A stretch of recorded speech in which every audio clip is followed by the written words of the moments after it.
তওবা করার দোয়া, এই দোয়া পড়লে জীবনের সমস্ত গুনাহকে আল্লাহ পাক রব্বুল আলামিন ক্ষমা করে দিবেন, মাফ করে দিবেন। অনেক সময় দেখা যায় যদি মা অসুস্থ হয়ে যায়, বাবা অসুস্থ হয়ে যায়, তখন আমরা কিন্তু মসজিদের ইমাম সাহেবকে তালাশ করি, মসজিদের মুয়াজ্জিন সাহেবকে তালাশ করি তওবা করে দেওয়ার জন্য।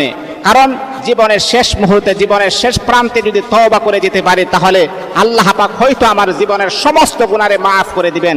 কিন্তু মুহতারাম হাজিরিন, তওবা করার সময় যদি এই বাক্যগুলা যদি আমরা উচ্চারণ করতে পারি, পড়তে পারি, আসমান আর জমিনের খালিক আর মালিক আল্লাহ পাক আমার জীবনের সমস্ত গুনাহকে মাফ করে দিবেন। দোয়াটা হচ্ছে রব্বি গফিরলি ওয়া তুব আলাইয়া ইন্নাকা আনতাত তাওয়াবুর রহিম। এই দোয়াটা যদি আমরা পড়তে পারি, তার অর্থ খুবই চমৎকার। হে আল্লাহ, আমাকে মাফ করে দাও, ওয়া তুব আলাইয়া ইন্নাকা আনতাত তাওয়াবুর রহিম। হে রহমান এবং রহিম, তুমি আমাকে তওবা করার মাধ্যমে পবিত্র বানায়া দাও। এই জন্য এই দোয়াটা আমরা পড়া